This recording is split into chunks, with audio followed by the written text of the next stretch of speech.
Yo les bros, on se retrouve aujourd'hui pour la review du chapitre 991 de One Piece. Mais avant toute chose, joyeux anniversaire. Joyeux anniversaire à tous, puisque aujourd'hui nous sommes le 25 septembre, date à laquelle j'ai posté ma première vidéo sur cette chaîne. Non, ne vous inquiétez pas, c'est pas une review facecam.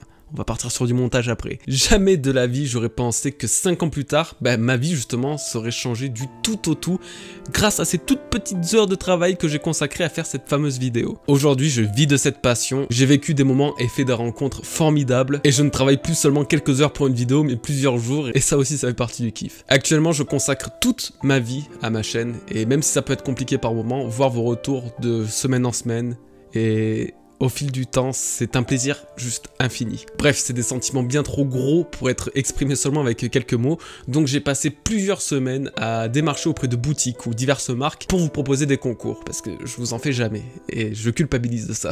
Ça a été très compliqué, mais plusieurs centaines d'euros de lots ont été récoltés, et vous pouvez les gagner dès aujourd'hui avec Kana, qui nous propose justement de nombreux cadeaux. Dans les jours à venir, il y aura également Bandai Namco, ADN, Japan Deal World, Micromania, ainsi que le bro Chris qui participeront.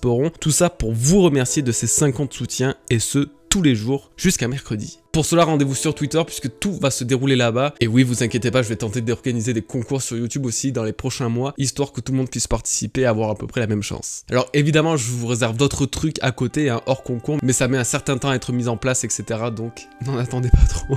Il y a une dernière chose, tout comme lors du passage aux 100 000 abonnés, mon très cher bro Neto aura recueilli plusieurs dizaines de messages d'abonnés et d'amis proches que je devais ouvrir en live. Je ne pouvais malheureusement pas faire de live, mais je voulais quand même que vous ayez ma réaction à ce moment qui est à la fois si personnel mais qui vous concerne vous aussi. Alors cette vidéo elle paraîtra en non répertorié sur la chaîne dans la journée. Je mettrai le lien en description de cette vidéo si jamais, ou au pire sur Discord, donc si jamais vous souhaitez la trouver et la regarder, eh bien ça sera soit sur Discord soit ici. Voilà, je n'en parle pas plus, on va pouvoir commencer la review. Je voulais juste faire cette petite aparté pour ce jour si important et si symbolique pour moi, pour vous remercier une nouvelle fois et pour vous témoigner un minimum de tout ce respect, tout cet amour que j'ai pour vous à mon humble niveau, donc j'espère quand même malgré tout que ça vous plaira. Et comme d'habitude, si cette vidéo vous plaît, n'hésitez pas à la liker ou alors à vous abonner si ce n'est pas déjà fait afin de soutenir la chaîne. Voilà, je vous remercie du fond du cœur les bros et on se retrouve tout de suite pour la review. 991. Plus que 9 chapitres avant le fatidique chapitre 1000. La hype est montée d'un seul coup ces derniers temps et Oda a décidé de rajouter de l'huile sur le feu dans le dernier Shonen Jump en dévoilant qu'il souhaitait pouvoir proposer ce chapitre avant la fin de l'année. Quand on se projette en arrière, fin 2019, c'était l'incroyable flashback d'Oden qui atteignait son apogée et sa rencontre avec Roger nous aura émerveillés devant la réaction du roi des pirates face à son plus grand trésor. Si Oda nous offre une aussi belle fin d'année avec ce chapitre passant un palier légendaire, l'histoire de One Piece se rapprochera une nouvelle fois des plus grandes révélations dont elle dispose. Mais tout cela ne reste que théorique et quoi qu'il se passe, profitons de One Piece avec ou sans surprise. Ce chapitre est dans la continuité du précédent et nous retrouvons Luffy devant le dilemme posé par Drake. Le supernova infiltré n'a plus d'autre choix, après avoir été la cible de Queen, il s'est enfui vers Luffy en gardant en mémoire les paroles de Kobe. Cet homme a le pouvoir d'attirer les autres personnes, de les rassembler. Évidemment, ces paroles ne sont pas sans nous rappeler celles de Mihawk lors de la dernière grande guerre de Marineford. Depuis les 2 années qui séparent ces deux guerres, Luffy aura eu l'occasion de nous montrer à nouveau l'étendue de ce pouvoir mystérieux enfoui au plus profond de lui. Aujourd'hui ne déroge pas à la règle et Drake s'est alors naturellement dirigé vers Luffy, incarnant la seule lueur d'espoir dont il dispose aujourd'hui. Mais le porteur du chapeau de paille manque peut-être d'objectivité, c'est pourquoi le vice-capitaine Zoro s'interpose. Après tout, comment croire Drake? De notre point de vue de lecteur, Drake semble être digne de confiance, nous connaissons son double rôle et le danger auquel il s'expose, mais qu'en est-il de Zoro? Lui qui voit ce qui semble être un ennemi à première vue, vouloir rejoindre une alliance qui ne le concerne absolument pas, a toutes les raisons de douter de lui. Et c'est d'ailleurs le rôle qu'un vice-capitaine tel que lui doit avoir quand il a un capitaine tel que Luffy. Ce qui est intéressant, c'est la place que Jinbei a. Il représente également l'autre partie de la conscience mature et réfléchie de l'équipage. Nous retrouvons également Nami et Usopp, le duo le moins courageux des Mugiwara qui ose néanmoins défier un autre duo atypique de l'équipage aux 100 bêtes, Ulti et Page One. Pour le coup, je n'avais pas imaginé que Usopp puisse se dresser face au Tobiropo. Ça serait une bonne occasion de montrer enfin la once de courage qui lui manque pour devenir le brave guerrier des mers dont il rêve tant. Je reste toujours persuadé qu'un de ses combats principaux sera face à un Numbers. Le rapport entre les géants et Usopp est bien trop particulier pour qu'Oda l'éclipse dans un tel scénario. Cependant, il s'agit peut-être, voire même sûrement, de mon fanboyisme qui parle et doit alors être pris avec un certain recul. Apu, la Poucave comme appelé dans le milieu, fait sa réapparition en attaquant Luffy, qui aura alors retrouvé sa forme normale, le Gear Force ayant été utilisé uniquement pour mettre à terre un des Numbers.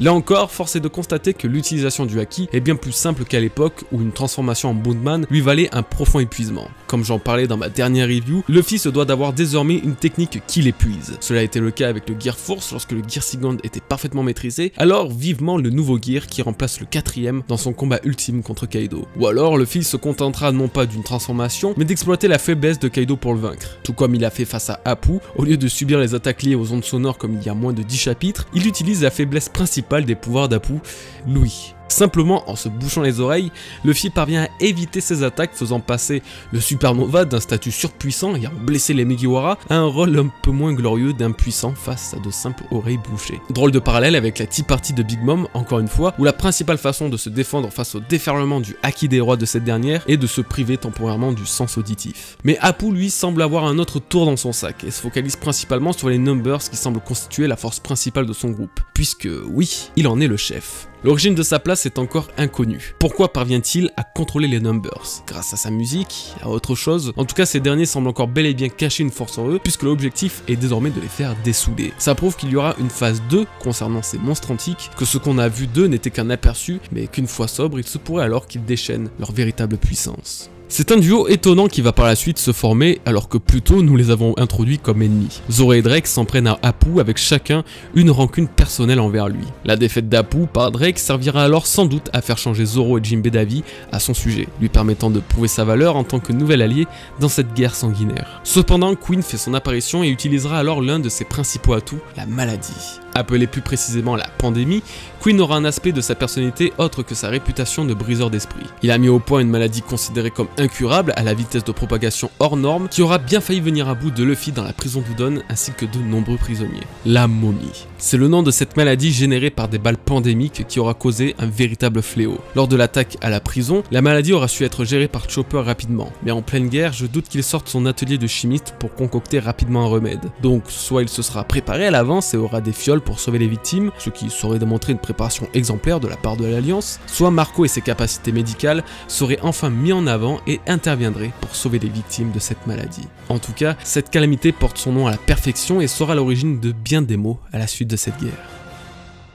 En parlant de calamité, la première introduite dans l'histoire se voit être sévèrement amochée. Jack, après avoir vaincu tous les Minks en forme Sulong et en étant le seul survivant de tous les hommes de Kaido, se voit frôler la mort face aux deux monstres de puissance que sont Inuarashi et Nekomamushi. Enfin, plus de 4 ans après leur première mention, l'ultime forme des rois Minks nous est révélée. Une apparence des plus bestiales à l'image de leur force qui, combinée, aura donné aucune chance à l'un des commandants du plus puissant empereur. Jack se retrouve prêt à rendre son dernier souffle, après une lutte acharnée avant que son capitaine n'intervienne. Un capitaine que l'on croyait sans once d'humanité, mais qui se retrouve compatissant face à l'échec. C'est à la fois un plaisir et une déception. Ne pas voir un combat aussi attendu que celui des Minks face à Jack donne ce sentiment d'insatisfaction, comme si le peuple des Minks n'avait pas été réellement vengé et que ce duel fatidique n'aura alors jamais eu lieu. Ce n'est pas sans décrédibiliser, dans un certain sens, la place de Jack au sein de cette histoire, malgré la première impression qu'il nous a fait, puisque oui, apparemment, il ne mériterait même pas un chapitre dédié dans la victoire ou même dans la défaite. Personnellement, je reste sur ma faim et j'espère sincèrement que ce n'est pas le seul aperçu que l'on aura de cette calamité dans toute cette guerre décisive. La suite, elle, est cependant beaucoup plus satisfaisante. Le combat des chefs peut ainsi reprendre et le leadership de Kinemon refait surface face à Kaido. Malgré toute la puissance qui les sépare et tout le traumatisme que pourrait représenter l'empereur au fourreau rouge, ils ne perdent ni force ni espoir dans leur souhait de venger leur maître Oden Kozuki. Comme attendu depuis de longs mois, cette scène légendaire apparaît, celle d'un Kinemon coupant le brasier craché par la gueule du dragon avec sa légendaire technique du Kitsune Bigeryu. Les 9 samouraïs, depuis leur rencontre avec Oden, se sont jurés de sacrifier leur vie pour lui. L'ironie du sort a voulu que ce soit l'inverse et qu'Oden ait placé tous ses espoirs et toute la confiance qu'il possédait en ses vassaux pour l'accomplissement d'une volonté antique transmise à travers le temps. Mais jouer avec la mort est un passe-temps qui aura assez duré pour ces valeureux guerriers. Après des années de souffrance, leur salut sera alors de rejoindre leur maître une fois leur mission accomplie. C'est pourquoi la mort des fourreaux rouges, après avoir été autant annoncée et soulignée, me semble impossible à esquiver. Et vous savez quoi? Je l'espère.